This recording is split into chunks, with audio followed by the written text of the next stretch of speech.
Ok, error mío para los que nos ven en línea o que nos van a ver después. Explicábamos desde el curso del Pentateuco.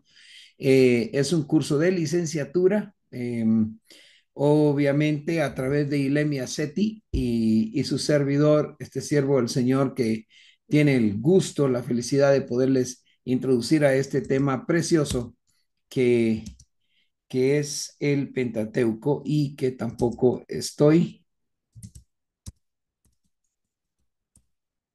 Vamos a ver qué pasó aquí. ¿Por qué no me permite grabar? Aquí estamos. Muy bien, entonces entramos a lo que es la introducción de este maravilloso curso. Muy bien, veamos bien.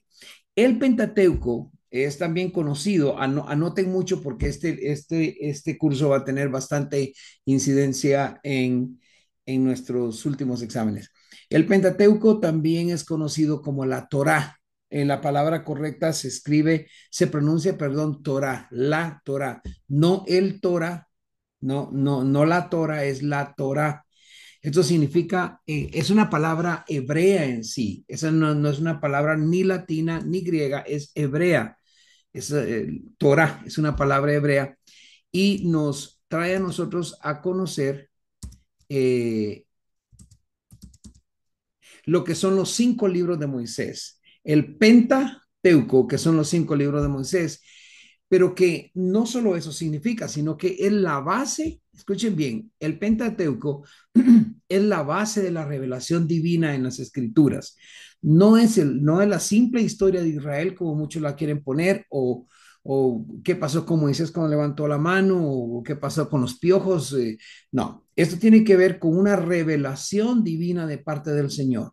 Comprende, por supuesto, los libros de Génesis, Éxodo, Levítico. Recuerden, por favor, que cuando hablamos de Levítico no decimos Levíticos. Uno de los errores más grandes y que alguien puede saber que usted nunca ha tomado un curso de teología es cuando usted dice, vamos a Levíticos. Y usted dice, ouch. Y duele, ¿verdad? Porque es el libro de Levítico, Levítico, sin es el final. Números y el último que también se omite la S es Deuteronomio.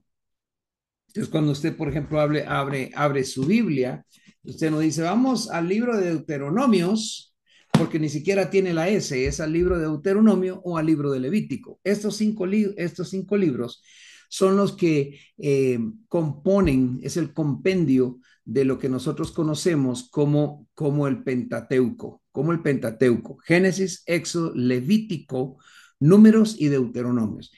Deuteronomio. Vamos a estudiar por estar mencionando. Es que quería decir una broma que me hizo Palumbo y no se me quita de la mente cada vez que lo recuerdo, porque él me dice, ¿vos sabés por qué no comemos nosotros me dijo que los argentinos, nosotros no comemos pollo? Y le digo, no comen pollo, ¿cómo no si te he visto comer? No, nosotros comemos pollo, me dijo. ¿Ves? Entonces cada quien tiene su forma de hablar, pero cuando se trata de un libro y de su nombre correcto, lo debemos de pronunciar muy bien. En este curso vamos a estudiar sobre la historia, la estructura, la teología y el contenido doctrinal del Pentateuco. Eso es lo que vamos a estar viendo en esta historia o en esta clase. Muy bien, adentrémonos en lo que es la introducción general al Pentateuco y vamos a hablar sobre su definición, su significado. Vamos a hablar sobre su autoría, que por cierto en los últimos tiempos hemos estado viendo de que ha tenido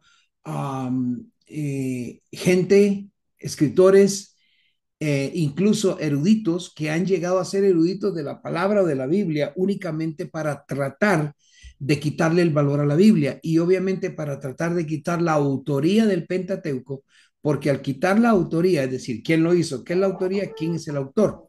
Ni siquiera voy a decir quién es, porque eso creemos que es uno, quién es el autor. Y al quitarle el crédito a él, pueden quitarle el crédito a todo lo que está escrito. Cuando se le quita el crédito a un libro, se queda sin una de sus principales adquisiciones, que es su autoría. y vamos a ver su datación. ¿Qué es datación? ¿Cuándo fue escrito aproximadamente? Vamos a ver también el propósito y los temas principales que podemos nosotros ver en el Pentateuco. Muy bien. En primer lugar, al ver su definición, podemos, permítanme, podemos, esta es la palabra, obviamente yo no se la voy a mencionar en hebreo, pero viene de pente, que significa cinco, pente, cinco, los futbolistas saben de la penta, ¿verdad? ¿Saben? Los cinco campeonatos, etcétera, y teucos, pente, teucos, que significa un rollo, significa volumen o estuche de libros. Entonces, esto contiene la historia de lo que nosotros conocemos como el Pentateuco. Tiene la historia del Pentateuco. Pareciera que estamos como resonando de nuevo o estamos redundando, pero no. Contiene la historia del Pentateuco. Entonces, ya que significa cinco rollos o cinco volúmenes, hace referencia entonces a esos primeros cinco libros de la Biblia. Este término del Pentateuco fue adoptado por los estudiosos desde la Septuaginta, que es la traducción griega del Antiguo Testamento, y pues posteriormente por la tradición cristiana se aceptó que este nombre de cinco o este nombre de cinco rollos, cinco volúmenes o estuche de cinco libros o el Pentateuco se pudiese aceptar como tal. Los libros que componen el Pentateuco, no sé si voy muy rápido, ustedes me dicen por favor porque necesito que anoten porque hay mucha información. Los libros que componen el Pentateuco empieza con Génesis. Vamos a estudiar un poquito sobre eso también adelante. Pero el Génesis narra la creación del mundo, el origen de la humanidad, el pecado original, el diluvio y la historia de los patriarcas. Cuando hablamos de los patriarcas, estamos específicamente hablando de ciertos varones. No estamos hablando de todos los héroes de la Biblia que conocemos en el Antiguo Testamento. Cuando hablamos de patriarcas, que una tristeza que escuché una vez y alguien dijo el patriarca Moisés. Dije, no. Sí, me encantaría que Moisés fuese patriarca porque de hecho Moisés es un prototipo de Jesús, lo vamos a ver después. Pero cuando hablamos de patriarcas, estamos hablando únicamente de Abraham, Isaac, Jacob y José. Algunos solo admiten Abraham, Isaac y Jacob porque muchas veces se menciona en la Biblia, en la palabra del Señor, el Dios de Abraham, el Dios de Isaac y el Dios de Jacob. O en algunas ocasiones se dice el Dios de Abraham, el Dios de Isaac y el Dios de Israel. Recuerden, Jacob e Israel es el mismo patriarca. Pero José también está dentro de la atmósfera, porque estaba y fue el último de los que antecedió antes de que el pueblo entrara a Egipto y entrara a la esclavitud. Por lo cual Abraham, Isaac, Jacob y José se pueden considerar como los patriarcas de Israel. Éxodo. Éxodo nos va a relatar la esclavitud de los israelitas en Egipto.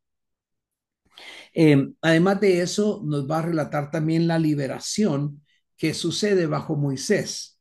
Moisés, que es considerado también un salvador. Salvado de las aguas es el nombre que se le ha dado, pero salvación por medio de las aguas. Aquí me gustaría muchísimo explicarles tanto que tiene que ver con Moisés, el río, la salvación, el arca, y lo que es Jesús, el arca justo junto con el madero y cómo Moisés trae su nombre de salvación, Yeshua, Jesús, que trae su nombre como parecido al de Josué, que significa Salvador. Todo esto tiene una similitud y nos demuestra que desde el inicio, realmente desde el Génesis, ya se había programado Dios para darnos a su Hijo para que muriese en el madero en la cruz del Calvario y que fuésemos salvos por él.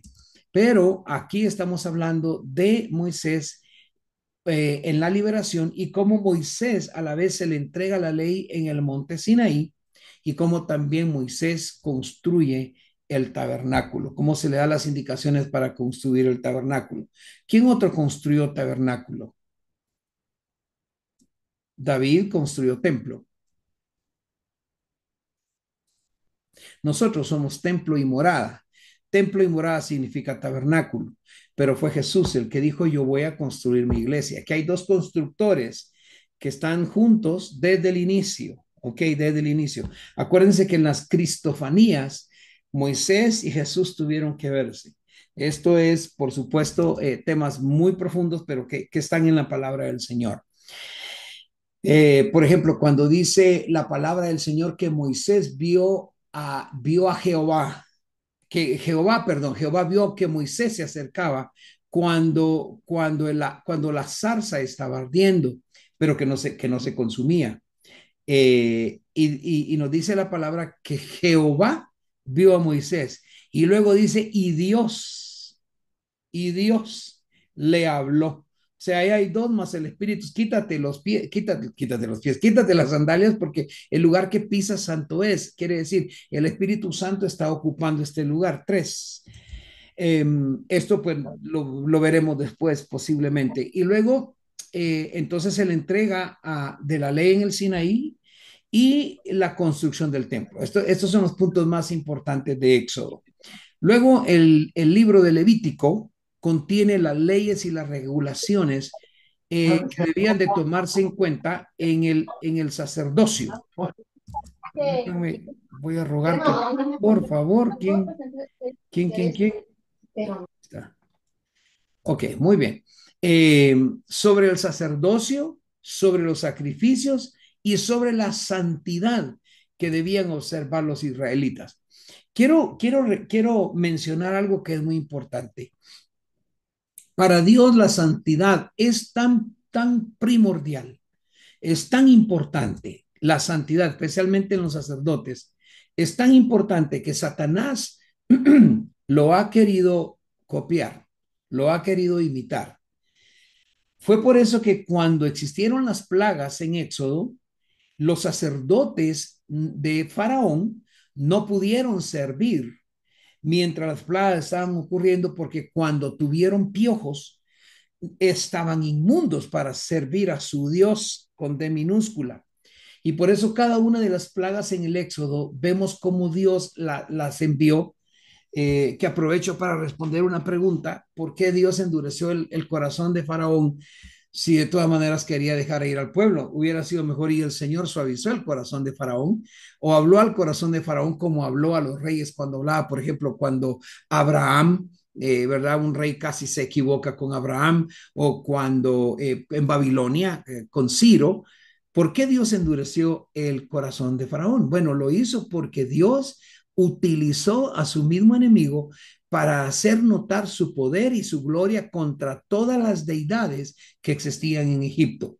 Cada una de las plagas tienen que ver con una, dos, tres y hasta cuatro deidades, deidades con D minúscula, dioses que ellos adoraban, y por eso Dios manifestó su poder. Y por eso continúa diciendo él en Éxodo, y endurecía su corazón porque voy a hacer notar al pueblo de Egipto que yo soy Jehová de los ejércitos. Entonces, todo esto lo vemos en el libro de Éxodo, pero en Levítico nos habla de cómo los sacerdotes debían de sacrificar y cómo su santidad debía de ser observada por los israelitas y aceptada por Dios. Vea lo que dije: observada por los israelitas, la santidad del sacerdote, y aceptada por Dios.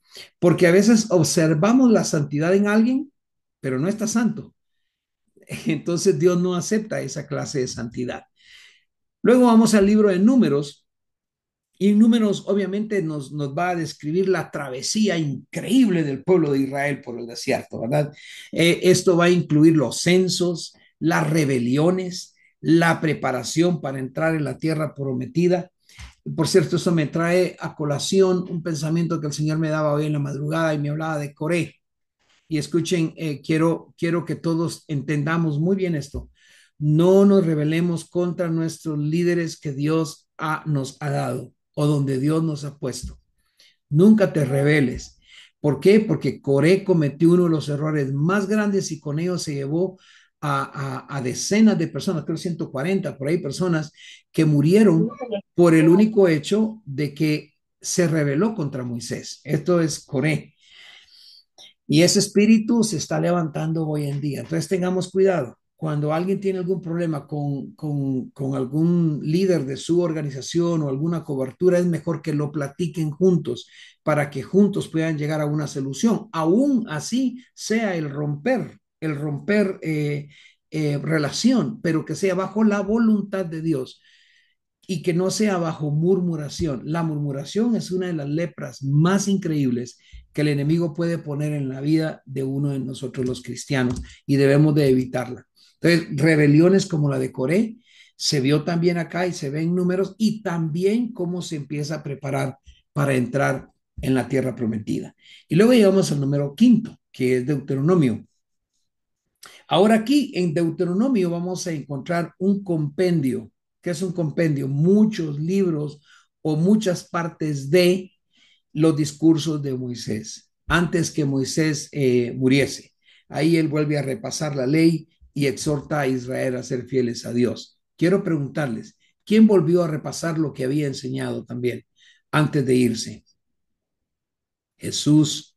Jesús volvió dice la Biblia que en esos 40 días que estuvo después de que resucitó, los discípulos se habían olvidado, yo voy a decir, se habían olvidado de todo, tanto que Jesús les tuvo que volver a recordar lo que les había enseñado. Lo mismo que hizo Moisés. Hay una similitud muy increíble y muy linda que vemos desde el inicio hasta el final y que todavía veremos hasta Apocalipsis. Entonces, estos 5 libros establecen los fundamentos históricos, legales y espirituales de la fe. Permítanme que hay un micrófono por ahí encendido, ya lo encontré, aquí está. Establece entonces los fundamentos históricos, los fundamentos bíblicos, los fundamentos legales y los fundamentos espirituales de la fe judeocristiana. Quiero hacer una aclaración. Cuando hablamos de la fe judeocristiana, no estamos hablando que nos estamos mixtando o que nos estamos entrelazando con la fe judía. Es diferente. Nosotros no podemos judaizarnos. De hecho, el apóstol Pablo mandaba a que no deberíamos de judaizarnos.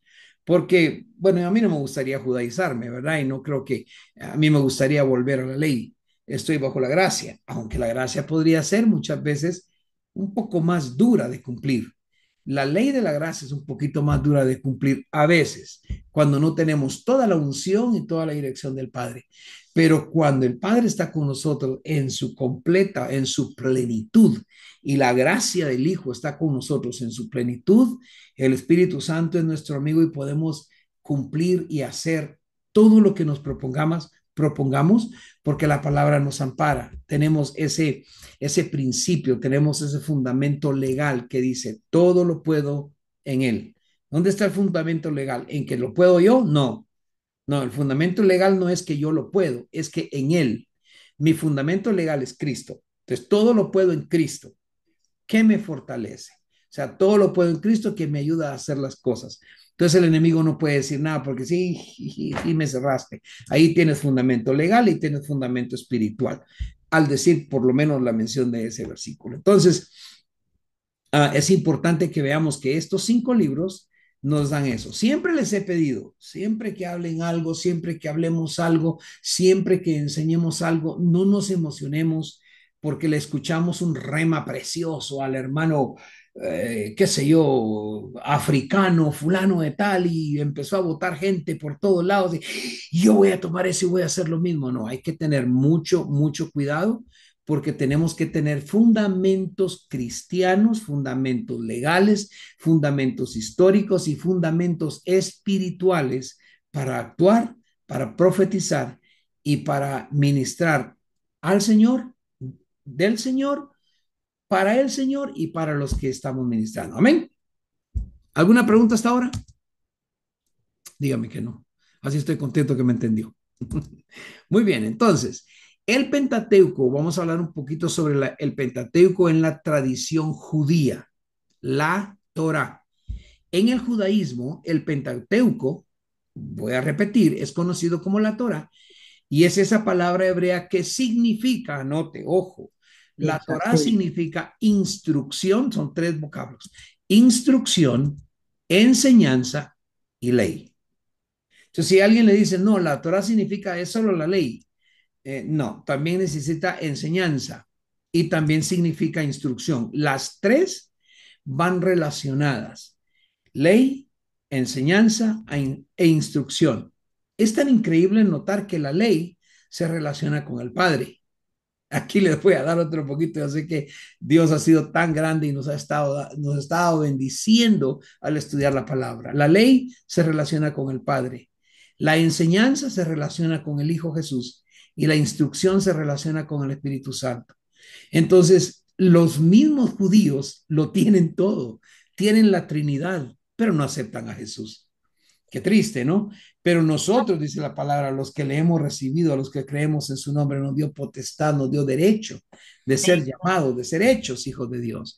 Entonces, aunque el judaísmo tiene la Torah como la instrucción, la enseñanza y la ley, ellos lo tienen como únicamente de parte de Jehová. Entonces, pero sí lo consideran como el texto sagrado más importante del judaísmo, porque ahí ellos contienen las leyes divinas y la historia de Israel. Eso es lo que ellos tienen, aunque lo tienen, repito. Si usted le pregunta, dice, oh, sí, es instrucción, es enseñanza y es ley. Y si usted trata de decirles que esas tres están relacionados con Jesús, el Mesías, le van a decir que no. Esas tres, dice, solo hacen dos, leyes divinas y lo que nos pasó en la historia. Qué lástima, Mm. ¿no? Pero bueno, estoy hablando de lo que es la tradición judía. En las sinagogas, la Torá se lee en rollos de pergaminos que han sido escritos a mano por un escriba, que es un escriba que incluso Jesús los conoció en su tiempo y aún existen. Estos escribas se llaman sofer. Es escrito entonces por un sofer y llamado, por supuesto, que es un escriba. La Torah se divide en 54 parashot, le llaman ellos. No sé si lo estoy pronunciando bien, así que si algún hebreo escucha o algún judío escucha esta palabra, no se vaya a burlar de mí, por favor. Yo soy hispano, maya, azteca, mexicano y chapín, y argentino y nicaragüense. Así que eso es lo que yo soy, ¿ok? Entonces, 54 parashot, que son secciones semanales. Esto lo encontré porque estábamos tratando de escribir el estudio que algunos ya se los envié para 2 años completos, ¿ok? En donde cada fin de semana hay un tema para adultos, jóvenes y para niños, dividido en tres secciones. Y esto, mientras lo buscaba, me llevó precisamente a esto. Y me alegré al saber que estamos llevando una especie de educación, enseñanza e instrucción para acatar la ley del Señor de acuerdo como también los hacen los judíos. Sin embargo, ellos no pasan del Pentateuco y ellos lo leen en un ciclo anual. O sea, 54 parasha que leen, suena como inglés, ¿verdad? Pero ni modo, perdón. Y lo leen en todo un año. Un año están leyendo lo mismo, el otro año lo vuelven a leer. Y así se mantienen y por eso es una tradición judía. Ellos están bendecidos porque por ser el pueblo de Dios serán salvos. No todos, pero serán salvos. Nosotros estamos más que bendecidos porque sin haber sido escogidos como pueblo de Dios, hemos sido puestos como linaje real, pueblo de un sacerdocio real, porque hemos conocido al Señor Jesucristo. El Señor Jesús nos abre esa puerta para estar con Él. Entonces los judíos consideran la Torá como la revelación directa de Dios a Moisés en el monte Sinaí. Y su estudio para ellos es fundamental para su vida religiosa. De hecho, un niño de 13 años tiene que conocerla y tiene que mencionarla de memoria. Si no, no puede convertirse en un israelita, no en un judío, perdón, convertirse en un judío, no en un israelita. Acuérdense, los israelitas son nacionales de Israel. Los judíos, los que practican la religión judeo. Y los hebreos se le llamaban, ¿alguien sabe cuál es la diferencia entre hebreos y judíos? Si no se la Judíos, digo. Hebreos Lo se sé. llamaron hasta los patriarcas. Una vez se inició la ley con Moisés, entonces ya empezaron a llamarse judíos. ¿Ok? Muy bien, entonces la importancia del Pentateuco. El Pentateuco no solamente es el fundamento del Antiguo Testamento, sino que es también, escuche bien, clave para entender el mensaje de toda la Biblia. Ustedes se recuerdan cuando estudiamos el Nuevo Testamento, repetí muchas veces, tienes que regresar al Nuevo Testamento. No pierdas el Nuevo Testamento, porque muchos se centran en el Nuevo Testamento y pierden el 90% de lo que el Nuevo Testamento dice. El Nuevo Testamento es el cumplimiento del Antiguo. El Nuevo Testamento es el cumplimiento de todas las profecías del Antiguo. Entonces, cuando nosotros vemos y queremos entender un mensaje del Nuevo Testamento en la Biblia, tenemos que haber entendido lo que fueron las claves, por decir así, del Antiguo Testamento. ¿Por qué? ¿Por qué? Porque su contenido, el contenido del Pentateuco, en sus 5 libros, establece las bases doctrinales, establece las bases históricas, establece las bases proféticas que se van a desarrollar a lo largo de las escrituras. Por ejemplo, Daniel, los 3 jóvenes hebreos, ellos, eh, ellos no adoraban a Dios porque les nació, no, ellos ya traían una enseñanza porque mantuvieron el mensaje del Pentateuco. Entonces se va hasta los profetas como Zacarías, se va incluso hasta Jesús. Cuando Jesús estuvo en la tierra, dijo, yo no vine a quitar la ley, no la vine a abrogar, no, yo vine a que se cumpliera. Obviamente fue en él.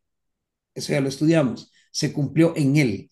Y de él para acá, la ley continúa en forma de gracia porque él la cumplió por nosotros. Algo que nosotros no podíamos cumplir ni podíamos pagar. No podíamos redimir tampoco. ¿Verdad? Muy bien. Entonces, primero, ¿cuáles son los aspectos más relevantes? Vamos a verlo con mayor profundidad. Acuérdense que esta es una lección, estas son lecciones en las que hay muchísima información. Entonces, el Pentateuco, hablando de la historia, ¿no? Primero contiene la historia de la creación y el origen del pueblo de Israel. El Pentateuco, perdón, es el primer registro, note, de la relación entre Dios y la humanidad. Y allí en él encontramos nosotros los eventos que marcan el inicio de la historia bíblica. No me voy a cansar de repetirles, no podemos predicar de Pedro sin entender el Pentateuco. No podemos predicar del apóstol Pablo y criticarlo porque mataba a cristianos si no entendemos que él estaba siguiendo el Pentateuco.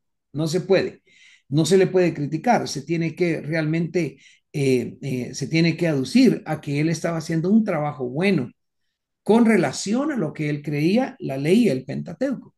Pero cuando vino la gracia, lo cambió. Y cuando la gracia lo cambió, entonces dejó de existir para él lo ritual, dejó de existir los eventos eh, mm, terribles de la ley y entró a unos eventos más preciosos que son la gracia. Sin embargo, por esos eventos de la gracia también dio su vida, tuvo que morir como mártir. Entonces, el Pentateuco es el primer registro que tenemos en donde se nos data la relación entre Dios y la humanidad. ¿Por qué? Porque nos explica la relación de Dios con esa humanidad desde Adán y Eva. Génesis 1 y 2 nos describe la creación del mundo, la creación del ser humano, nos da también los principios para combatir lo que hoy científicamente, aunque erróneamente, nos quieren hacer creer que venimos del mono o que venimos de un Big Bang. No, la Biblia dice en el Pentateuco, en el Génesis, en los primeros 2 capítulos, inicia hablando de la relación de Dios y el hombre, de la creación del universo, a Dios como creador, y nos pone a semejanza de Dios. Ahí, ¿qué hace? Anote, ¿qué hace Dios cuando hace patente que somos a su imagen y semejanza?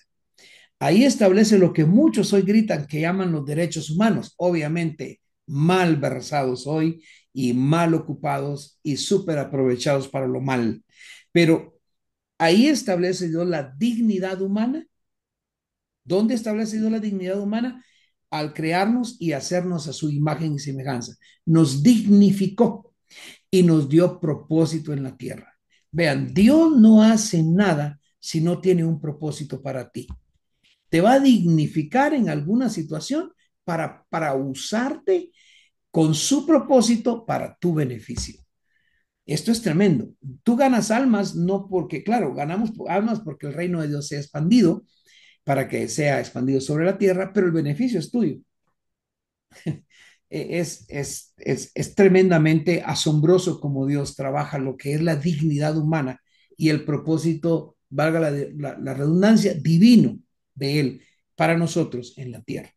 Génesis 3, ahí nos relata la caída del hombre a través de lo tenebroso llamado pecado, lo increíble que pasó con Adán y Eva y cómo,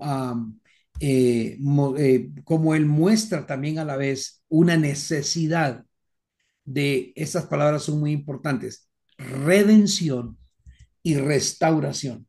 Son dos cosas diferentes. Redimir y restaurar son dos cosas diferentes. Redimir es pagar un precio para recobrar algo y restaurar es volver algo a su estado primario, no a su estado normal, a su estado primario, tal como fue hecho. En otras palabras, cuando el Señor nos restaura, nos quiere restaurar a su imagen. Por eso dice después en el Nuevo Testamento, hasta que no lleguemos a la estatura, a la imagen de aquel varón perfecto, que por cierto es Jesús. Entonces Génesis 3 nos relata esa historia, nos muestra la necesidad de la redención, la necesidad de la restauración. Entonces desde el principio Dios revela su deseo de tener una relación con la humanidad. Sin embargo, también revela su justicia cuando Él castiga, escuche, al pecado. Él castiga el pecado. Tanto como podemos tener beneficios de no pecar, también podemos adquirir las consecuencias del pecado. Entonces, si yo recibo un beneficio, el beneficio lo recibí por algo que hice, no por mí, no porque yo soy bueno. Por algo que hice, recibí beneficio. Por algo que hice malo, recibí la muerte, que es el pecado. No que Dios no me ame, pero a Dios no le gusta el pecado. O sea, me estoy dando a entender. Muy bien. Entonces, su justicia al castigar el pecado. Por ejemplo, en el Edén, la expulsión de Adán y Eva del Edén, por ese malévolo espíritu que se creció en en la serpiente, espíritu de Coré, espíritu de adulación, espíritu de mentira, espíritu de engaño, espíritu de Satanás, espíritu de la bestia. Es el mismo espíritu que se apoderó de la mente de Adán y Eva. ¿Y sabe por qué fue? Yo se lo voy a decir así, luego se lo explico, por no orar. ¿Por qué? Porque ellos dejaron de mantener una comunicación junta con Dios, tripartita, mi esposo, mi esposa y Dios, mi familia y Dios y nosotros. Entonces, la comunicación hoy la conocemos como oración. Cuando dejamos de orar, somos presa fácil para Satanás. Llega muy bien y nos dice cosas dulces y nos puede engañar. El Señor lo reprenda. Tenemos que estar en oración. Por eso fue que Adán y Eva fueron expulsados del Edén. Por eso fue también que Dios decide y se arrepiente de haber hecho al hombre y manda el diluvio. Sin embargo, Dios hizo un nuevo comienzo después del diluvio. Aún después de eso, en Babel, aquella torre tremenda que estaban construyendo, que por cierto no era una mala idea, el haberse unido y trabajar y crear eh, asfalto y crear adobe y crear esto y lo otro para construir. Sin embargo, lo hicieron con el propósito equivocado. De nuevo, engañados por Satanás. No había nada malo en construir, pero Dios les había dicho, vayan y multiplíquense, llenen la tierra. Y ellos dijeron, no, desobediencia al mandato de Dios los hizo construir una torre que llegaban según ellos hasta donde iba a estar Dios. Qué ignorancia, qué inteligentes, pero qué ignorantes. Entonces Dios les mandó la confusión en la torre de Babel. Muy bien. También presenta el llamado de Abraham y la formación de Israel como pueblo escogido. Alguien dirá, no, no, no, no, no, pastor, Israel se formó con Jacob. Sí, pero por supuesto se inició en Abraham. En Génesis 12, del 1 al 3, Dios llama a Abraham y oiga, y establece un pacto con él.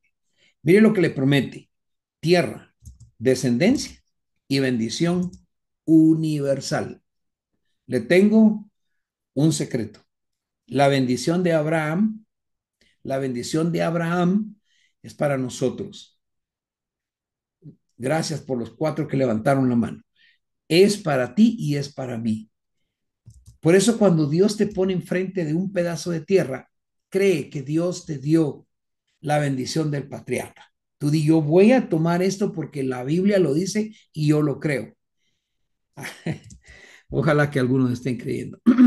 Bueno, lo dice Génesis capítulo 12, el 1 al 3. Dice, pero Jehová había dicho a Abraham, aún sin la H y la A, Abraham, vete de tu tierra. Abraham significa padre, solo padre escogido únicamente. Y Abraham, padre de generaciones.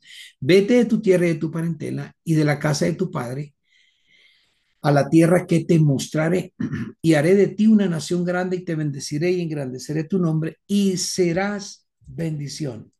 Aquí otro punto muy importante. Paremos de decir que Dios le dijo a Abraham que sería de bendición. Eso no dice la palabra.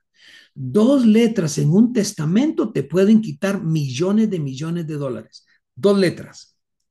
Y estas 2 letras te pueden quitar la bendición de Abraham. Dice, y serás bendición, no de bendición. Claro, dése cuenta.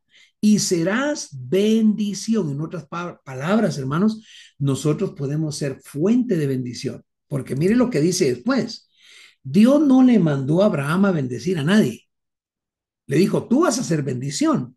De esta manera, continúa el versículo 3. Bendeciré a los que te bendijeren. En otra palabra, tú vas a ser el punto de bendición para mucha gente. Si te bendicen, yo los voy a bendecir a ellos. Y a los que te maldijeren, maldeciré yo también. Y luego le da la más grande. Y serán benditas en ti. Otra vez, serás bendición. Serás bendición. Y ahora dice, y serás bendita, y serán benditas en ti ciertas familias de la tierra, ¿verdad? ¿O no dice ciertas? Permítame, tal vez déjeme buscar en la Biblia aquí, tal vez deje ver. ¿Qué dice? Todas las familias de la tierra. La familia Montenegro, la familia Uriarte, la familia Palumbo, la familia Guevara, la familia MTA, la familia Colindre, la familia Bobadilla, la Guzmán, la familia Villegas, Avendaño, la familia García, la Sagastume, la Marroquín, la Hernández, la Lucero, todos, todas las familias de la tierra, dice, serán benditas, serán bendición. Si algo he buscado personalmente es que la gente me bendiga. ¿Sabe por qué? Porque el que me bendiga, Dios lo va a bendecir increíblemente al tal.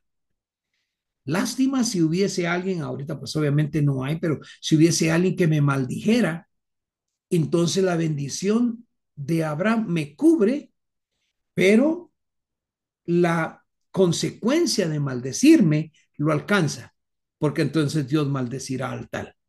Por eso es muy peligroso que nosotros digamos, maldito sea que no, cuidado. Si te vas de mi iglesia, eres un maldito. No, cuidado, porque estás maldiciendo a una familia de la tierra, de la tierra que está bajo esa herencia espiritual universal de Abraham. Es mejor que tú le digas, te bendigo en el nombre de Jesús. Me caes re mal y me hiciste pedazos el corazón, pero te bendigo.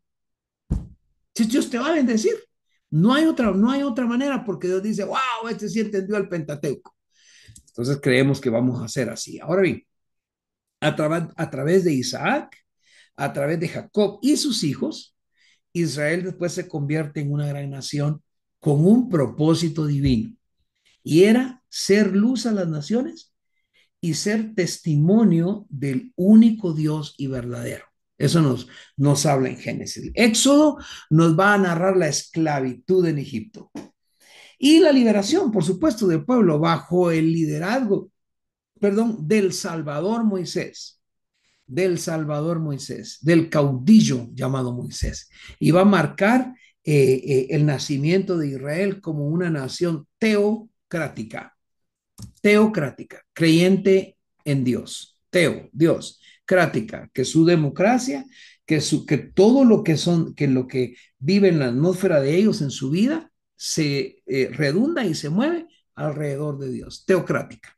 Eso es Israel, pero pasa tan pronto como salen de la liberación del yugo de Egipto, de Faraón.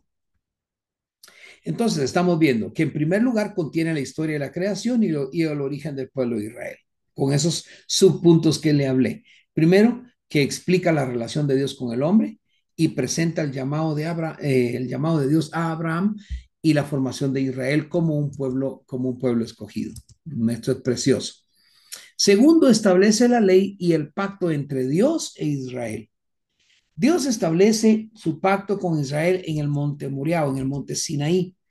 Y es un acuerdo que Dios le da a Moisés, el cual va a definir la identidad de un pueblo como una nación santa. Es por eso que nosotros los pastores le decimos a nuestro pueblo, a nuestra congregación, no que sea nuestra propiedad, pero que Dios nos dio a ministrar. No te vayas a la iglesia de la esquina y aquí tal vez alguien se va a sonreír, no lo tengo en cámara, pero se va a sonreír. No, no te vayas a la iglesia de la esquina nomás porque tienen un concierto, porque tienen esto, porque tienen lo otro. No, espérate, tú tienes que tener identidad. Dios habla mucho sobre la identidad.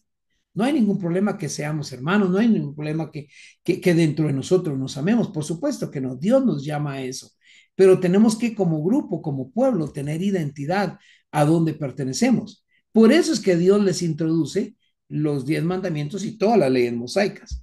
Ustedes se recuerdan en Éxodo 20, Dios entrega los 10 mandamientos que prácticamente constituyen la base moral para Israel y luego, pues, por supuesto, para toda la humanidad. Vea cómo es esto de lindo que Dios le da 10 mandamientos y las demás leyes que le da en las tablas de la ley, se las da a Moisés para el pueblo de Israel, pero después, porque el pueblo de Israel, escogido de Dios, es luz a las naciones, se convierte en esa ley en en una base para las leyes de todo país que usted puede encontrar. Esto es precioso. En Éxodo, Levítico, Números y Deuteronomio, ahí se detallan cientos de leyes que abarcan aspectos religiosos, aspectos civiles, aspectos ceremoniales. Y estas leyes no solo regulaban la vida del pueblo, sino que reflejaban un carácter santo y justo de Dios. Vea qué tan santo y tan justo era una ley de Dios. ¿Se recuerdan de Onán? Ahorita el Señor me lo está recordando. Si no sabe Onán, Onán, su hermano, había muerto y la mujer de Onán tenía que acercar, según la ley, él tenía que asegurarse que esa mujer tuviese hijo para que no se quedara el nombre de su hermano sin descendencia. Onán decidió no hacerlo y dice que vertió el semen en tierra. Y por eso dice la palabra que Dios le quitó la vida. Qué tremendo.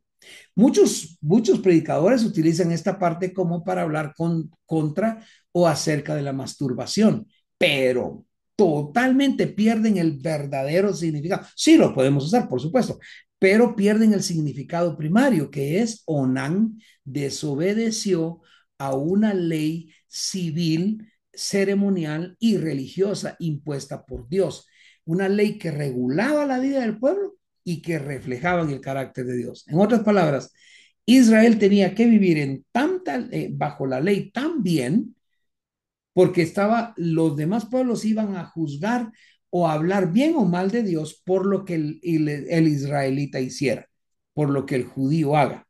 Por eso señalan a Dios. Entonces, nosotros, el pueblo cristiano, tenemos que vivir de lo mejor, porque lo que hagamos o no hagamos refleja el criterio que mucha gente pueda tener de nuestro Padre Celestial. Tenemos que tener mucho cuidado. Segundo, regulaba la vida religiosa, moral y civil de los israelitas, como las leyes ceremoniales. ¿Qué había ahí?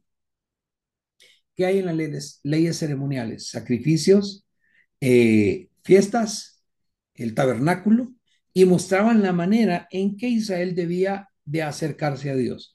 tanto que no todos podían entrar al lugar santísimo, usted ya lo sabe.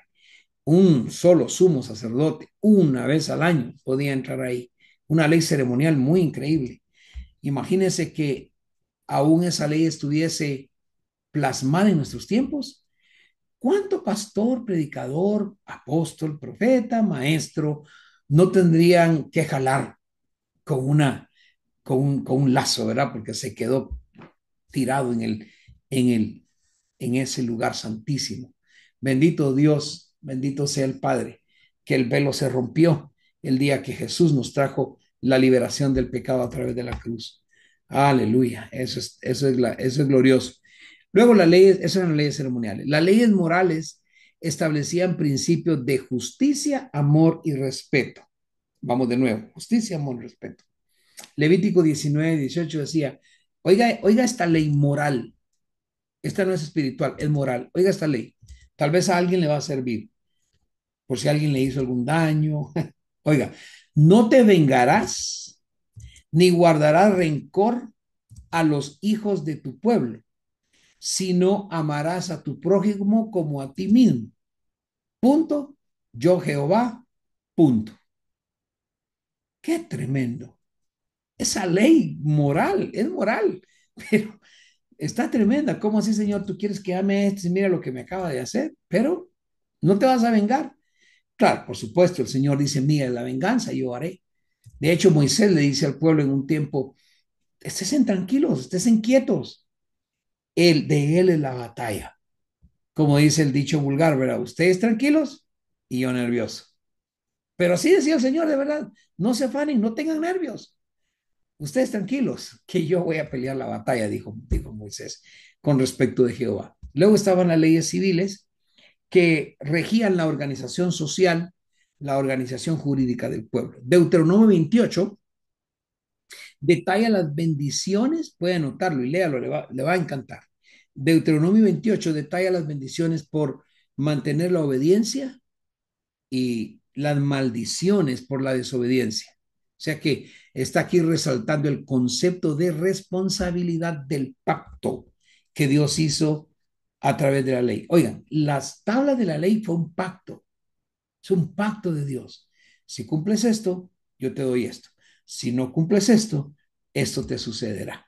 Entonces, esa parte es importante. Tercero, prefigura, es una prefiguración de la redención a través de Cristo. El Pentateuco no solo presenta la historia de Israel, no.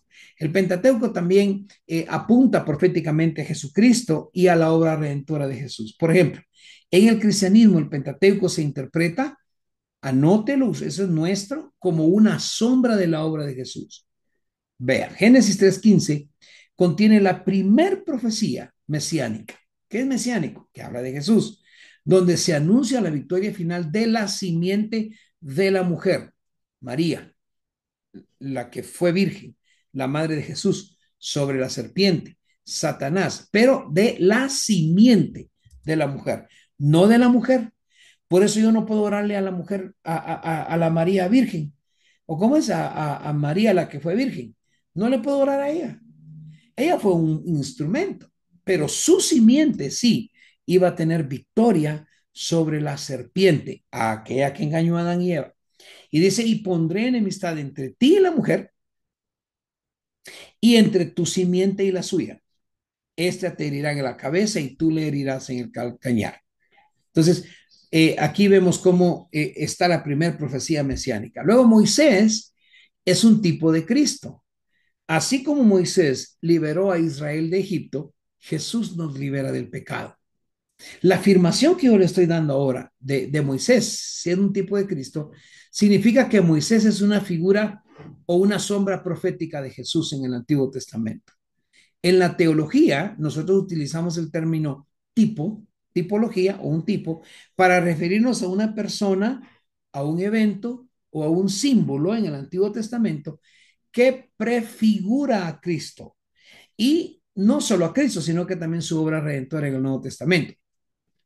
Prepárese para estar feliz por lo que va a escuchar ahora. Vea esto, mis amados hermanos. Estamos en la primera diapositiva, yo lo sé. Oiga ¿qué paralelos hay? Paralelos hay entre Moisés y Jesús. En primer lugar, libertador de su pueblo. Moisés, Dios lo usó para liberar a Israel de la esclavitud en Egipto. Éxodo 3:10 dice, ven por tanto ahora y te enviaré a Faraón para que saques a Egipto a mi pueblo, los hijos de Israel. Mi esposa me recordaba hoy, ya no logré escribirlo dentro de la presentación, pero me recordaba hoy y me decía, ¿ya te diste cuenta que Dios le dice a Moisés, y tú le serás a Faraón por Dios y a Aarón por profeta? Qué tremendo, ¿no? Y Dios, a través de Jesús, nosotros vemos a Dios, Dios entre nosotros. Ahora, veamos esto entonces. Libertador de su pueblo. Moisés liberó a Israel, Éxodo 3:10.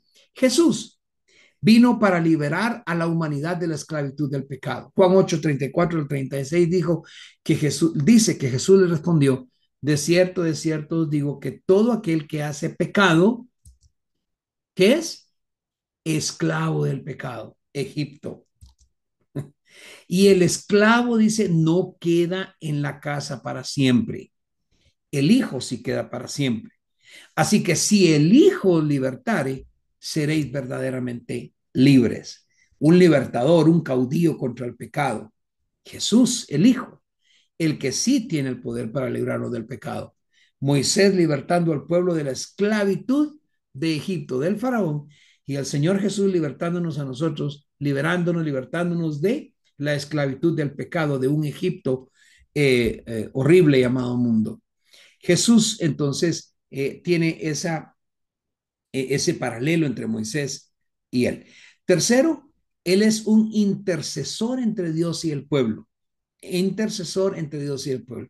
Moisés, hermanos, hermanas, amados hijos y los hermanos que hoy nos visitan, admiro cómo Moisés sirvió de mediador, de intercesor entre Dios e Israel. Intercedió por el pueblo en el monte Sinaí. Es increíble. Dice que entonces Moisés, Éxodo 32:11 al 14, Moisés oró en presencia de Jehová su Dios y dijo, oh Jehová, ¿por qué se encenderá tu furor contra tu pueblo? Que tú sacaste de la tierra de Egipto con gran poder y con mano fuerte. Para, ¿Por qué han de hablar los egipcios diciendo, para mal los sacó, para matarlos en los montes y para raerlos de sobre la faz de la tierra? Vuélvete del ardor de tu ira. Oiga, Moisés, hablándole a Dios, vuélvete del ardor de tu ira y arrepiéntete de este mal contra tu pueblo. ¿Quién de ustedes se atrevería a orarle hacia el Señor hoy? Yo no sé, no creo, no he llegado ahí. No digo a ese límite o a esa altura, no me ha tocado y le pido a Dios que no me toque interceder por alguien y decirle, Señor, arrepiéntete de lo que vas a hacer con este cabezón. Le pido al Señor que no me dé eso. Dice, acuérdate de Abraham, de Isaac y de Israel, tus siervos, a los cuales has jurado por ti mismo. ¿Sabe que una parte de la Biblia dice, y yo Jehová levanté mi mano prometiéndote esto? Wow. Qué tremendo. Acuérdate de ellos, dice. Y yo que les dijiste, yo voy a multiplicar vuestra descendencia como la estrella del cielo. Estoy parafraseando un poco. Y a tu descendencia le daré esta tierra de la cual les he hablado y la van a tomar por heredad para siempre. Pero en el versículo 14, entonces Jehová se arrepintió del mal que dijo que había de hacer a su pueblo. Qué intercesión. Qué muy, ¿no? Yo quiero ser amigo de Moisés algún día.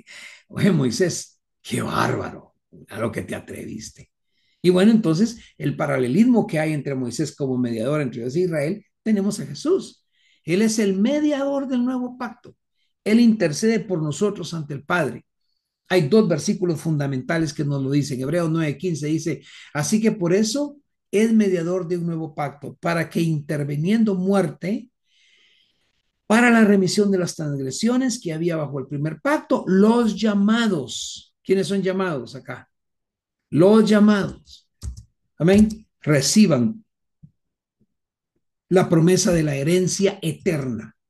Aquí es donde algunos también se equivocan y hablan de que la iglesia nunca irá al cielo y nos quedaremos en la tierra, porque habla de la herencia eterna y había hablado también a Abraham que le iba a dar la tierra como herencia para siempre. Pero nosotros sabemos que el Señor nos prometió el cielo. Y yo no sé de usted, pero entre la tierra y el cielo, yo me voy al cielo. Muy bien. Primera de Timoteo 2:5 también dice, porque hay un solo Dios. ¿Ok? Un solo Dios. ¿Qué Dios es ese? Es el Dios que le habló a Moisés en medio de la zarza. Porque hay un solo Dios y un solo mediador entre Dios y los hombres, Jesucristo hombre. O sea, el Dios de la zarza, el Dios de la intercesión, se llama Jesús. Él es también dador de la ley o dador de la gracia. Moisés fue dador de la ley. Él recibió la ley en el Sinaí y la transmitió al pueblo. Éxodo 24:12 dice entonces Jehová dijo a Moisés, sube a mí al monte y espera allá y te daré tablas de piedra y la ley y mandamientos que he escrito para enseñarles. Jesús, en Juan 1:17, Mateo 5:17, él cumplió la ley y trajo la gracia y trajo la verdad. En el versículo 17 de Juan 1 dice, pues la ley por medio de Moisés fue dada, pero la gracia y la verdad vinieron por medio de Jesucristo. Y Mateo 5:17 dice, yo no vine a abrogar la ley o los profetas. No he venido para abrogar, sino para cumplir. Lastimosamente hay un paralelismo bastante parecido que no es muy bonito, pero es el quinto o el cuarto, rechazo y sufrimiento por su pueblo. Moisés fue rechazado por su propio pueblo en varias ocasiones. Por ejemplo, Génesis 2:14, cuando le dice, ¿y a ti quién te ha puesto por príncipe y juez sobre nosotros? ¿Piensas matarme como mataste al egipcio? Entonces Moisés tuvo miedo y dijo, ciertamente ha sido descubierto y se fue. No lo quisieron, por más que él estaba tratando de arreglar una situación dentro de su gente, dentro de los suyos, pero los suyos no lo recibieron a Moisés. Números 4, el 1:4 también habla y dice, entonces toda la congregación, oiga esto, gritó y dio voces. Estaba gritando, una multitud gritando. Y el pueblo lloró aquella noche y dice, se quejaron contra Moisés, estaban gritando contra Moisés y contra Aarón. Y mire lo que dice acá, todos los hijos de Israel. Y les dijo toda la multitud, ojalá muriéramos en la tierra de Egipto o este desierto, ojalá muriéramos. ¿Y por qué nos trae Jehová a esta tierra para caer a espada y que nuestras mujeres y nuestros niños sean por presa? ¿No nos sería mejor volvernos a Egipto? Y decían el uno al otro, designemos a un capitán y volvámonos a Egipto. Es tremendo. Los suyos los rechazaron. Por eso cuando suceda con nosotros, mis amados, que nos rechace alguien por ahí, esté contento que ya está llegando a la medida del varón perfecto. Lo están midiendo. Jesús también fue rechazado por Israel y él fue crucificado. Juan 1:11 dice, a los suyos vino y los suyos no le recibieron. Por cierto que no dice a los suyos, sino que a lo suyo, al pueblo, a lo de él, a lo que era propiedad de él, vino. Pero los de esto, los de ahí, todos los suyos no le recibieron. Lucas 23, 18 al 21, nos habla de la misma gritería que sufrió Moisés. Dice, mas toda la multitud dio voces a uno diciendo, fuera con este y suéltanos a Barrabás. Lo mismo de Moisés. Busquémonos un caudillo y saquemos a Moisés y a Aarón. Este había sido echado en la cárcel por sedición en la ciudad. Oiga, ¿cómo están prefiriendo? En el tiempo de Jesús, están prefiriendo a alguien que usó sedición, que habló en contra del gobierno, a un Coré de sus tiempos. Y les habló otra vez Pilato queriendo soltar a Jesús, pero ellos volvieron a dar voces diciendo, crucifícale, crucifícale. Otro paralelismo entre Moisés y Jesús, el alimento espiritual y físico. Moisés, por medio de Moisés, Dios proveyó maná en el desierto bajo su liderazgo. Y por medio de Jesús, Dios provee el pan de vida. Por eso que Jesús les dijo en Juan 6:32, y Jesús les dijo, de cierto, digo, no os dio Moisés el pan del cielo, mas mi Padre os da el verdadero pan del cielo, porque el pan de Dios es aquel que descendió del cielo y da vida al mundo. Y entonces dijeron ellos, Señor, danos de ese pan, siempre danos de ese pan. Y Jesús les dijo, yo soy el pan de vida. Y el que a mí viene nunca tendrá hambre y el que en mí cree no tendrá sed jamás. Otro paralelismo, espero que esté notando, es la obra de redención a través de sangre. Ojo, no estoy diciendo que Moisés dio su sangre, Pero Moisés, en el tiempo de Moisés, la Pascua y la sangre del cordero protegieron a los israelitas de la muerte, no solo a los primogénitos. El primogénito se iba a ir feo, como decimos, si no hubiese habido sangre en los postes de las puertas y en el dintel de las puertas. En Éxodo 12:13 les dijo, y la sangre os será por señal en la casa donde vosotros estéis, y veré, oiga, esto es Jehová hablando, el ángel de Jehová, y veré la sangre y pasaré de vosotros, y no habrá en vosotros plaga de mortandad cuando hiera la tierra de Egipto. Eso es con Moisés. Con Jesús, su sangre derramada, ¿sobre qué? Sobre el madero, sobre el dintel, sobre la puerta que es Jesús. Ay, bendito sea Dios. Dice que esa sangre derramada nos redime del pecado. Redención. Esa sangre paga por los pecados que nosotros hicimos. 1 Corintios 5:7 dice, limpiaos pues de la vieja levadura, para que seáis nueva masa, sin levadura como sois. Porque nuestra Pascua, está hablando, hay relación con la Pascua que Dios le dijo a Moisés, que es Cristo, ya fue sacrificada por nosotros. Y como para rematar, Efesios 1:7 dice, en quien tenemos redención por su sangre. Y luego especifica cuál es la redención por su sangre. Dice, el perdón de pecados según las riquezas de su gloria. La gloria de Jesús está magnificada por la sangre de Jesús. Es increíble todo lo que podemos encontrar en la sangre de Jesús. Otro paralelismo, liderazgo hacia la tierra prometida versus el reino de Dios. Moisés guiaba a Israel hacia la tierra prometida, Deuteronomios 34:4. Y le dijo Jehová, esta es la tierra de que juré a Abraham, a Isaac y a Jacob. Es la tierra que juré a Abraham, a Isaac y a Jacob. Cuando les dijo, a tu descendencia la daré. Te he permitido verla con tus ojos, mas no pasarás allá. Este fue Moisés por el pecado que cometió. Y Jesús nos guía hacia la vida eterna y al reino de Dios, a la tierra prometida. ¿Cuántos van a la tierra prometida?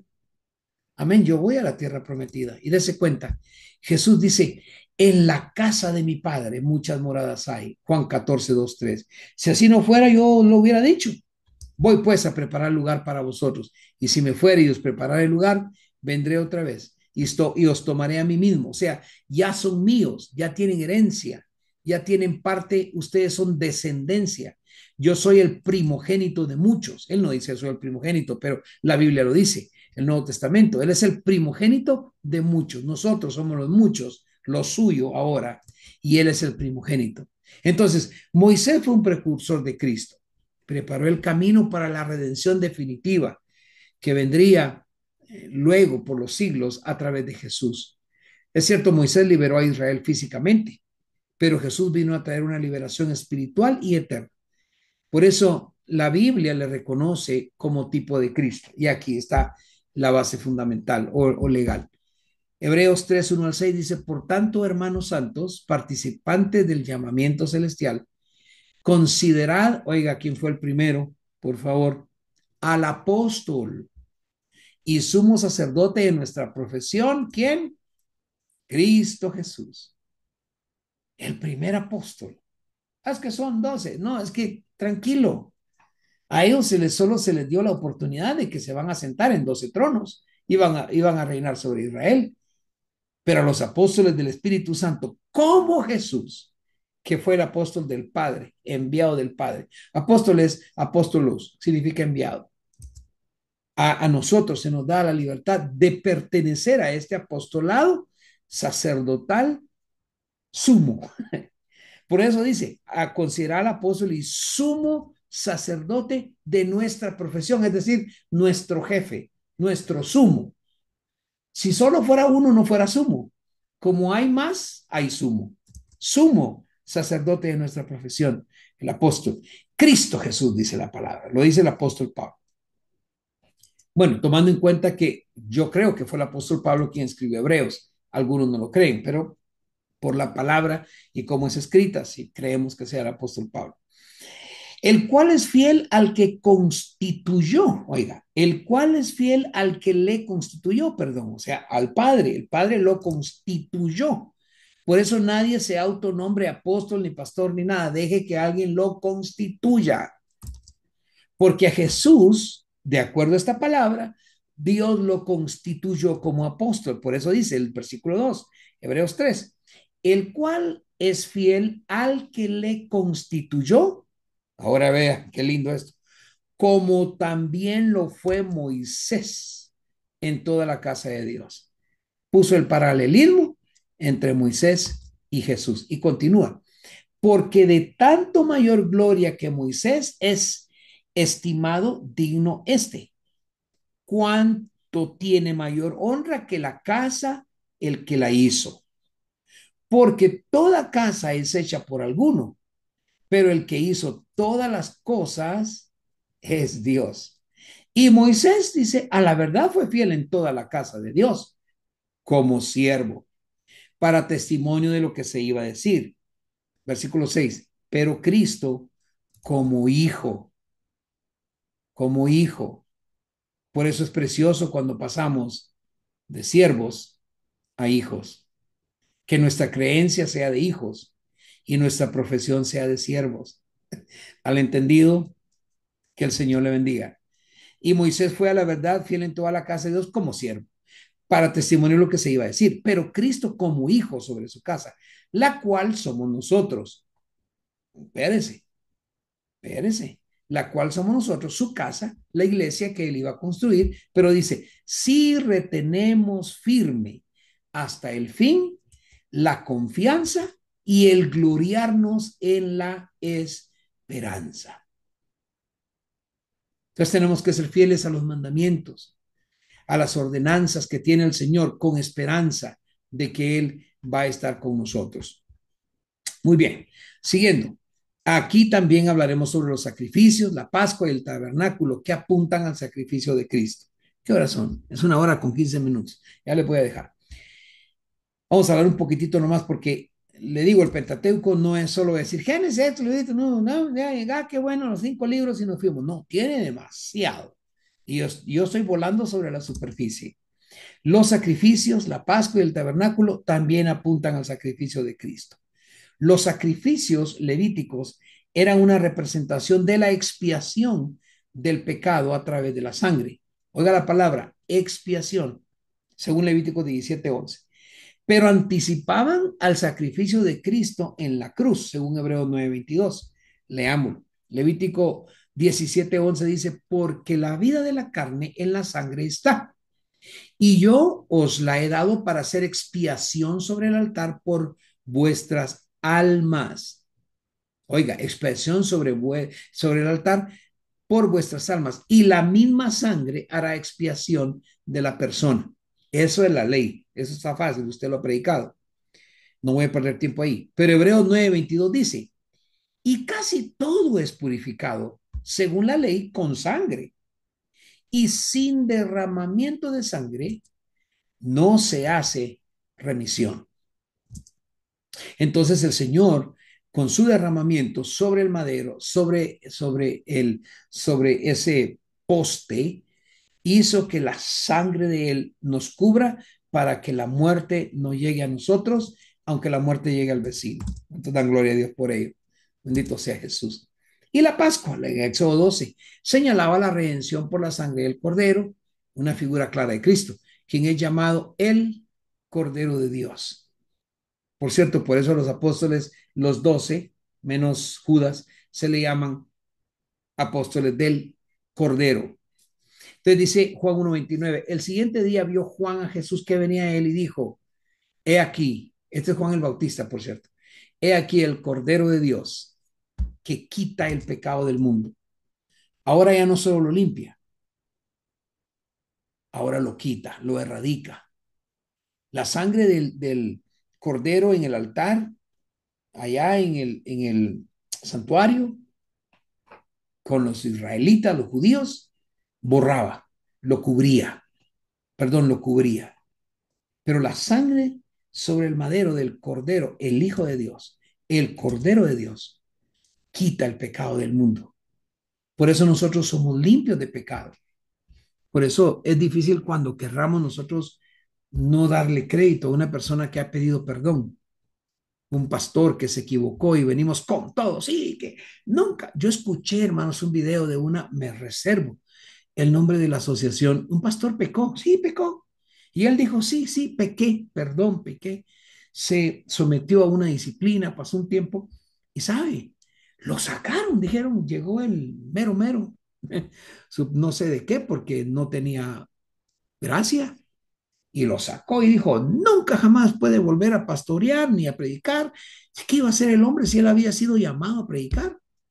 Moisés también falló. Entonces, y otros podemos ver que fallaron, pero es aquí donde nosotros tenemos que ver que Jesús quita el pecado. En la Pascua, Jesús quita el pecado del mundo. Y si una persona ya no tiene pecado porque Jesús se lo quitó, ¿cómo yo lo puedo juzgar? Alguien que me ayude. ¿Cómo yo lo puedo juzgar si Cristo ya le quitó su pecado? Es que usted no conoce la vida anterior del hermano, usted tampoco no conoce la vida de hoy. El Señor lo limpió, le quitó el pecado, lo cambió, lo regeneró, lo restauró y ahora es mejor que cualquiera para predicar el Evangelio. Aleluya. Bueno, no estamos en ese punto. Hablamos de la Pascua, ahora el tabernáculo.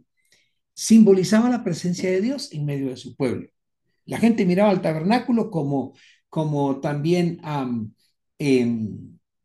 Daniel miraba para donde estaba el templo de Jerusalén.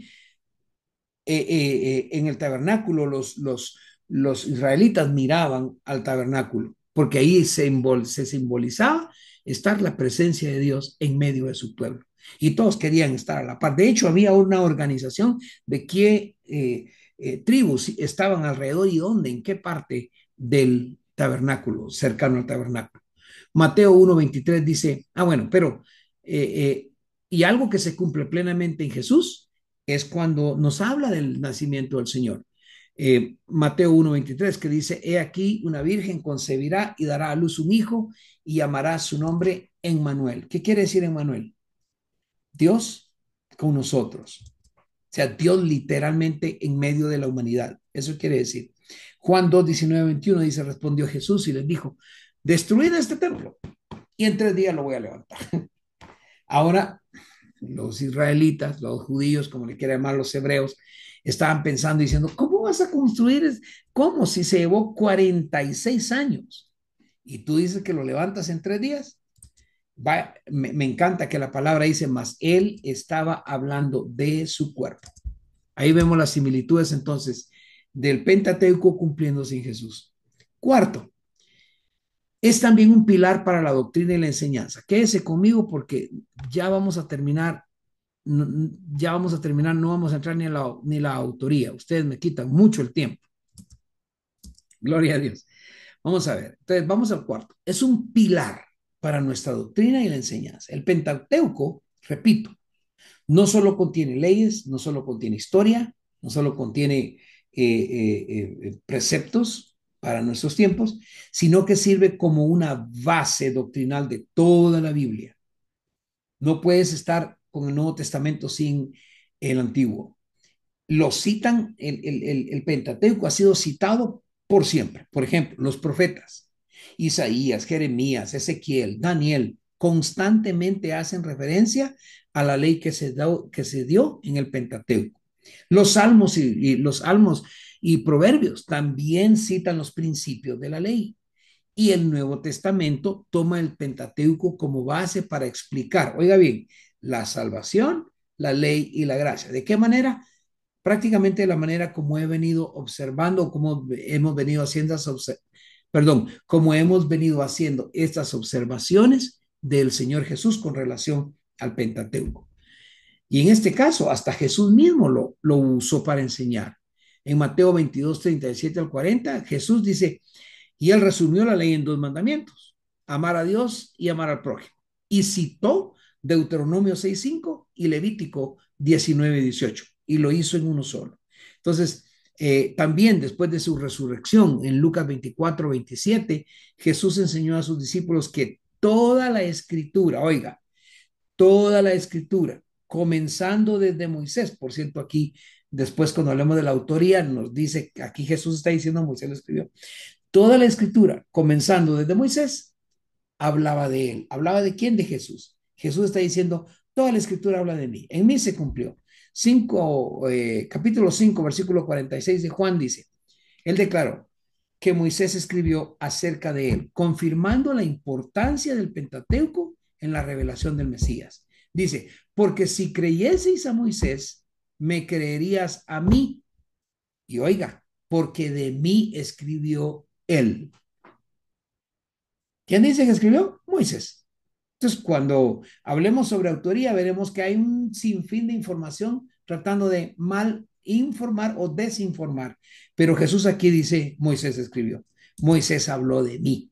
Entonces, este versículo del Evangelio de San Juan, perdón, es una declaración de Jesús. Era a los líderes judíos de su tiempo, y obviamente nos habla a nosotros y tiene varias capas de significado, ¿verdad? Jesús acaba, fíjese, en ese tiempo, ya termino, permítanme, y ahora ustedes sufran lo que ustedes dicen a la congregación, yo ahorita termino.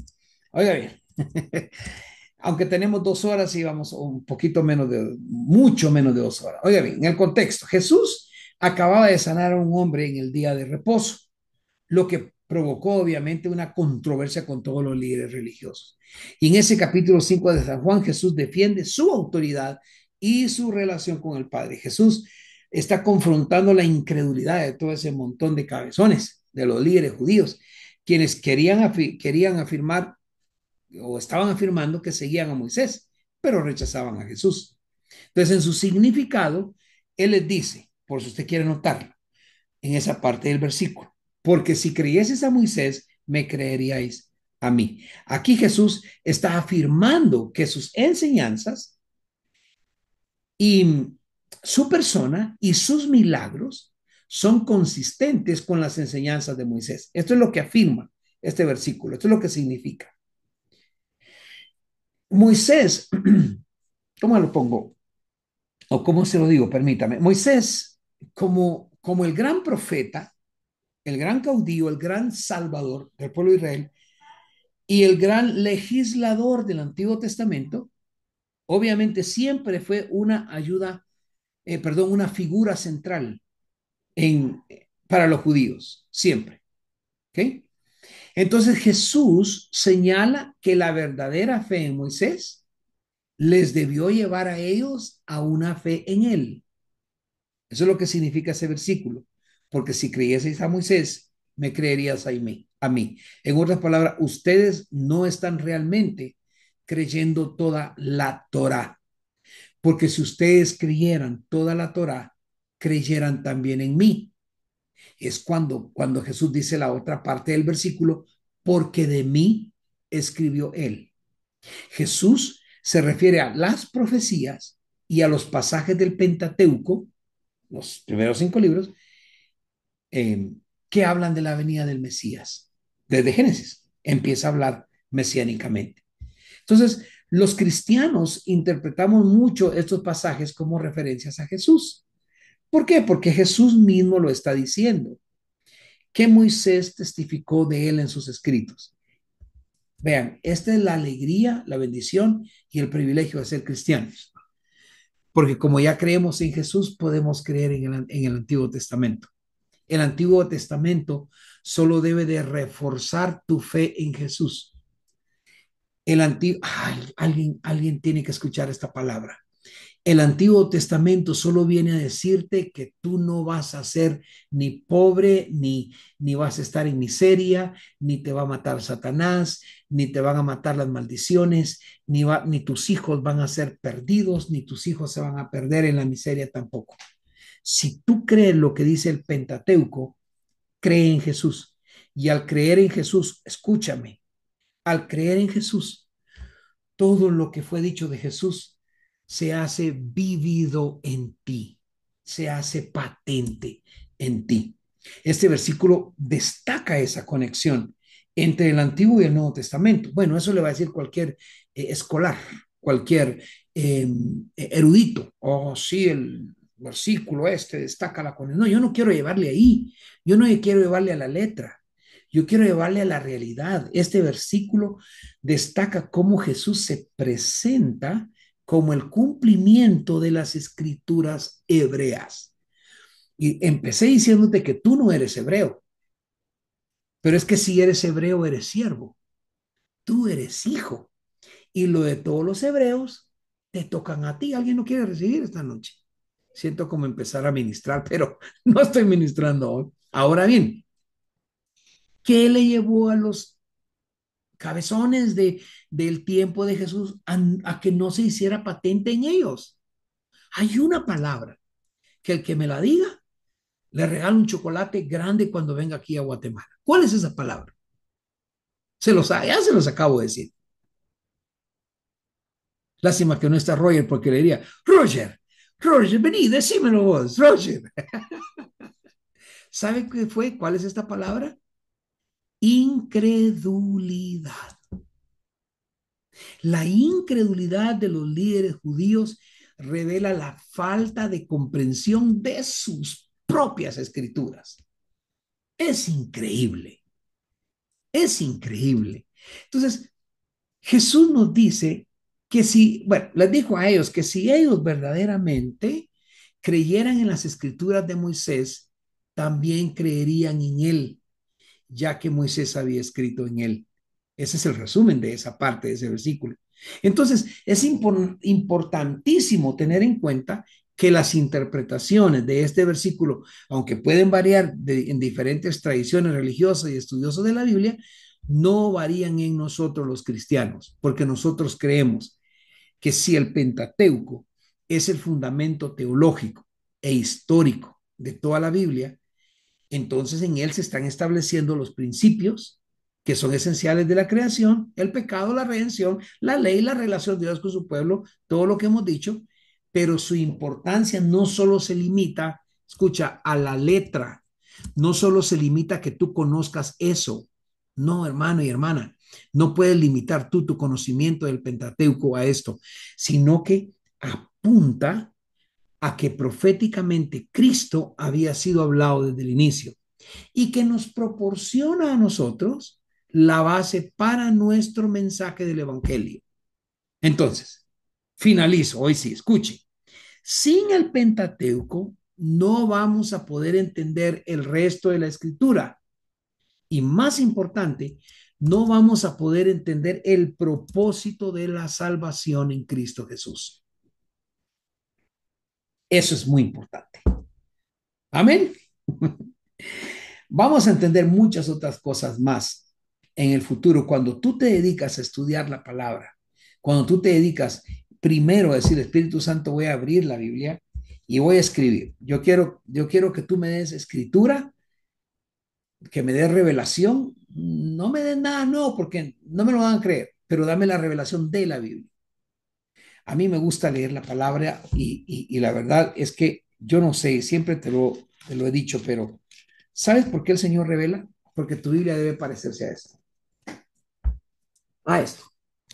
Tu Biblia, donde tú vayas, tienes que tener escritura, tienes que tener algo que Dios te haya dado, donde abras. ¿Por qué? Porque solo así podemos entenderlo. ¿Por qué es necesario estudiar el Pentateuco? Porque ahí está la base del Nuevo Testamento. Desde la serpiente engañadora hasta Cristo, hasta el día escatológicamente hablando que Cristo deposite al mismo infierno en el lago de fuego junto al diablo y todos sus ángeles, entonces nosotros vamos a decir, eso era, pero lo podemos tener hoy. Amén. Así que qué bendición, espero que les haya gustado la primera clase del Pentateuco. No terminamos la primera, creo que nos quedamos en una diapositiva. Vamos a ver, no, sí, ya entraríamos a la autoría y a la datación para la próxima clase. Así que yo espero que vayamos más rápido en la próxima, que ustedes no me quiten mucho tiempo y que podamos seguir adelante. ¿Habrá alguna pregunta? ¿Alguna pregunta que alguien me ayude a contestar o algún comentario? Ya llevamos hora y media y la verdad que ya me cansé.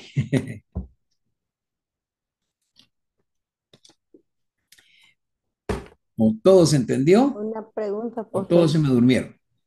Una No vayan pregunta, a una estar como veo bendición. aquí a Eduardo, que lo veo así, agarrándose los ojos. No está dormido, ¿verdad, mijo? Gloria al Señor Jesús. Muy bien. ¿Algo, mis amados hermanos? Voy a...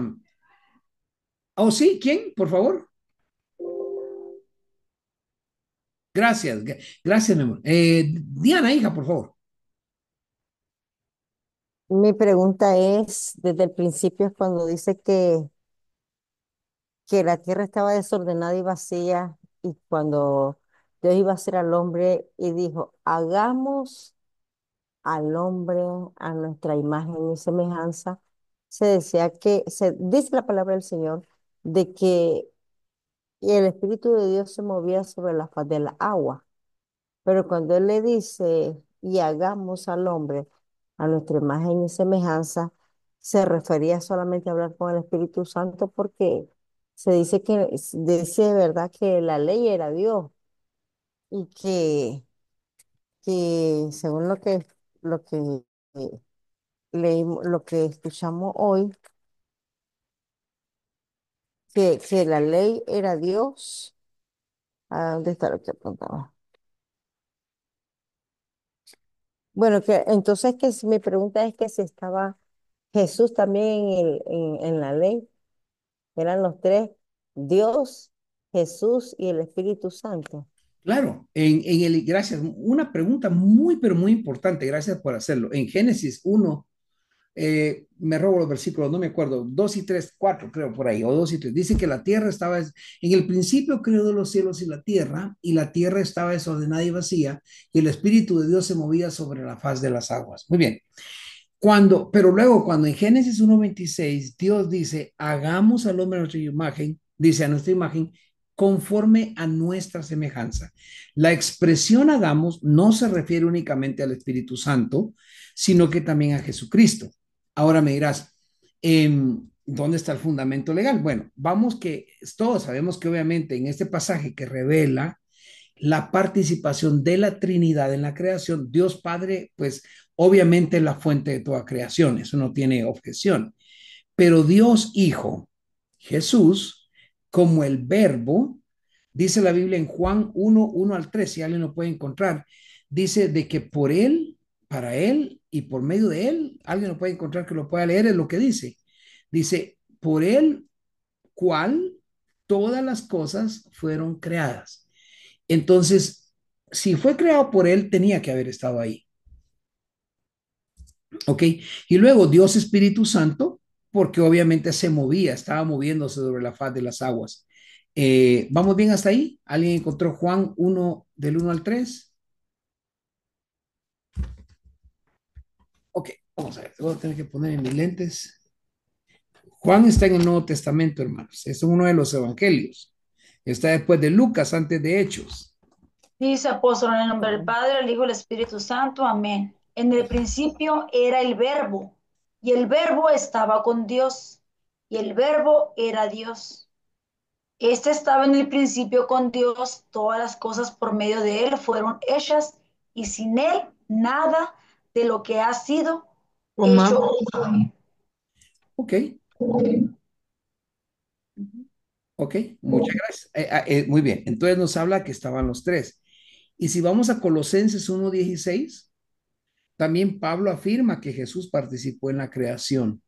Yo creo que ese era el versículo que estaba buscando antes. Colosenses 1:16 dice, no sé por qué no me trabaja mi keyboard.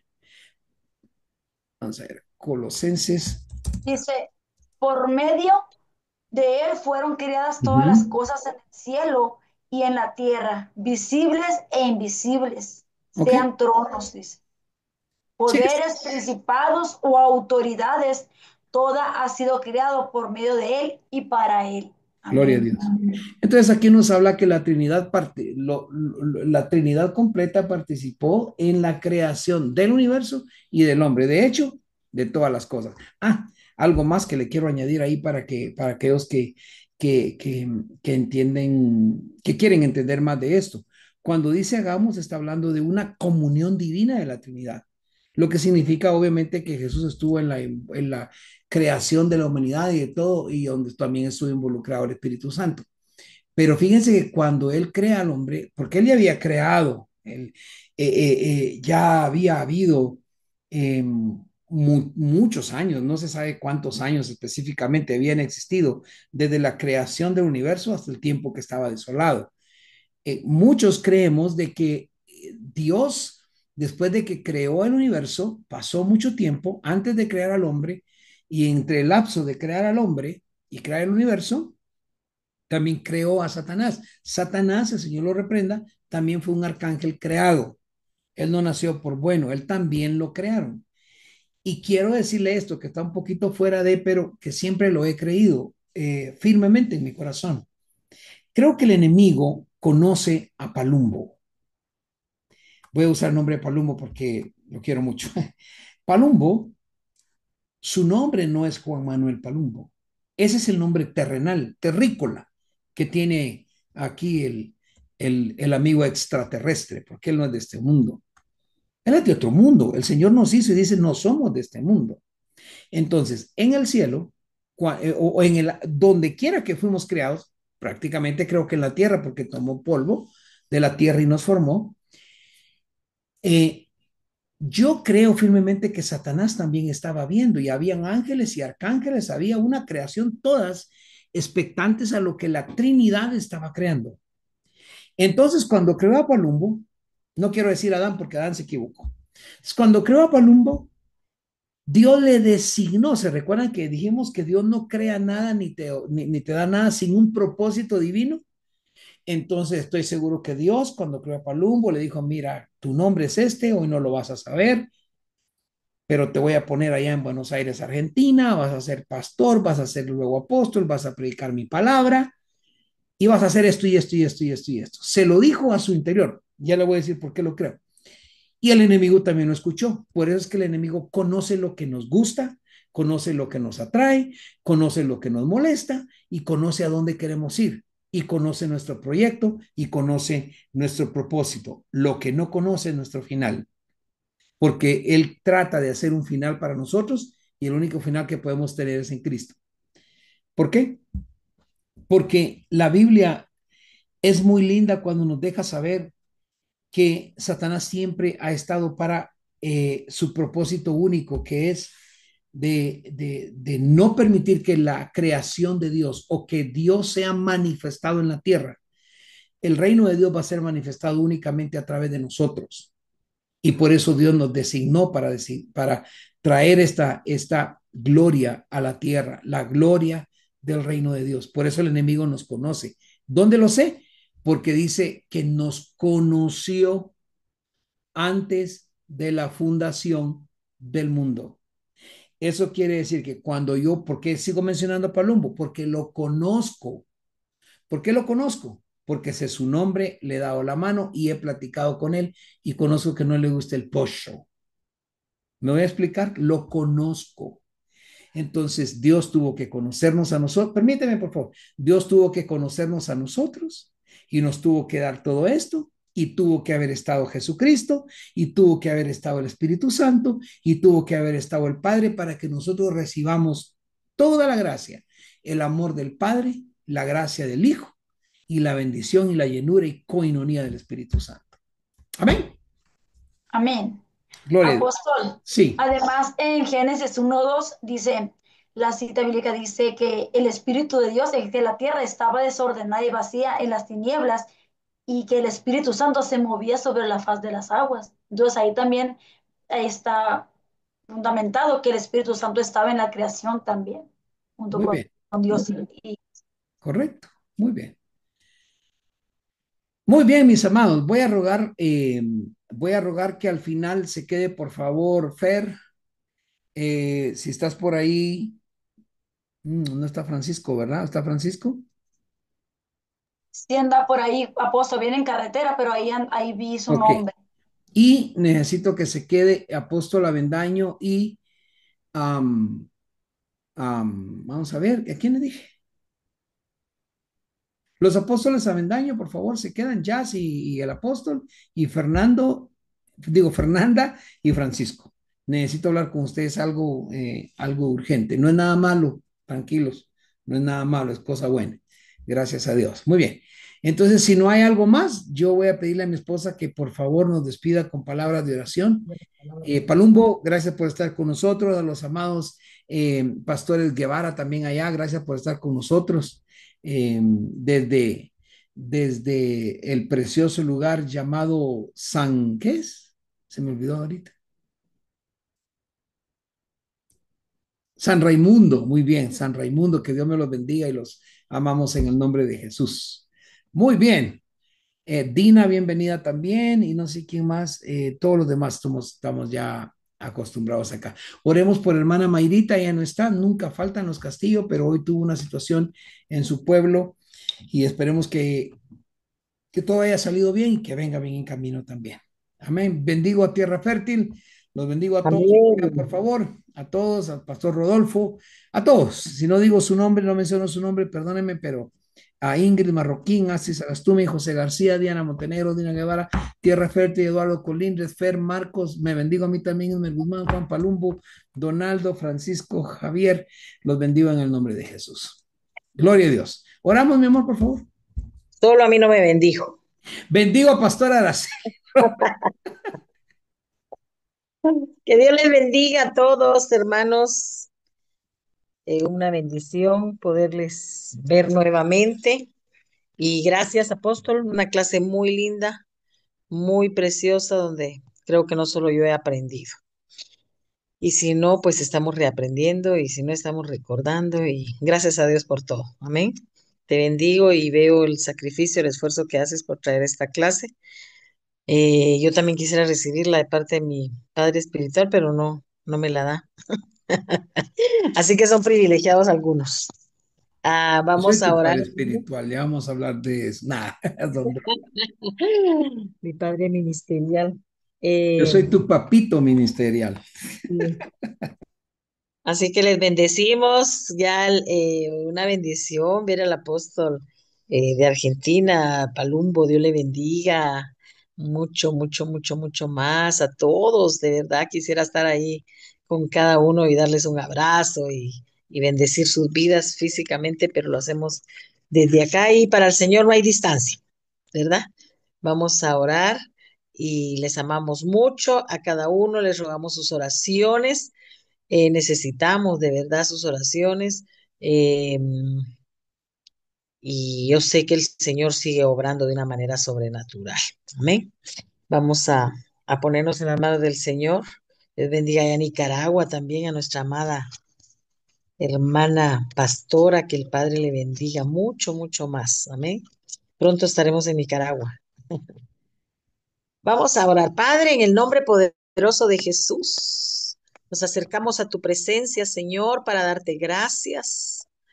Gracias por tu amor, por tu bondad, por tu misericordia. Gracias por esa palabra, Señor, que nos hace recordar, Padre, nuestra salvación, ese sacrificio en la cruz del Calvario desde tu creación, Señor, como tú nos tienes en tu corazón. Gracias, mi Rey amado, por cada pastor, por cada apóstol, profeta, evangelista, Señor, que está esta noche. Padre, por líderes que están también, gracias. Señor, por esa pasión de ellos de conectarse los días viernes y poder aprender más y más de tu palabra. Oramos para que tú les bendigas poderosamente, papito lindo, que tú bendigas, proveas todo lo que ellos necesitan. Señor, somos tu pueblo, tu iglesia. Oh, Señor, ese pueblo adquirido, Padre, por ti. Gracias, gracias, Señor. Yo los bendigo, los bendecimos con Apóstol Edmer, Señor, con todo nuestro corazón, para que ellos vean tu gloria, Padre, como te has manifestado, puedan ver milagros, prodigios, se puedan manifestar en sus iglesias, Señor, donde ellos están, Padre amado, y que la gente pueda entender que hay un Dios de poder, que tú existes, que tú vives, Señor, que nos amas grandemente, Padre. Te pido por favor que los bendigas a cada uno por nombre, que tu Espíritu Santo se entrone en cada corazón, que nos ayudes a vivir una vida santa, una vida agradable a ti, Señor, porque tú, Padre, vas a bendecir más. Queremos ir a otra dimensión, Señor. Queremos, Señor, vivir esa gloria. Oh, en el nombre de Jesús de Nazaret, que las peticiones de sus corazones tú se las contestes, Señor, para la gloria, para la honra de tu nombre, Padre, como lo has hecho con nosotros cuando te pedimos, Señor, una señal que tú se la des a ellos también, papá. Bendícelos, bendícelos en el nombre de Jesús. Bendice sus familias, bendice las iglesias, Señor, y cada liderazgo en el nombre poderoso de Jesús.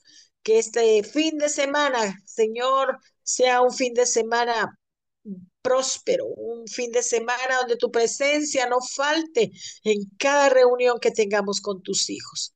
Gracias, Padre, gracias, Hijo, y gracias, Espíritu Santo. Les amamos, les bendecimos con todo nuestro corazón. Que Dios me los bendiga. Y si alguien quiere decir algo, pero ya la mayoría son las 9:40, las 9:50, el tiempo se va rápido, pero les amamos. Besos, abrazos para todos. Dios les bendiga a todos. Amén. Gracias y solo se queda, por favor, Fer. Si alguien me Puso quiere la del saludar, baño. ¿verdad? Jasmine, voy a terminar de grabar.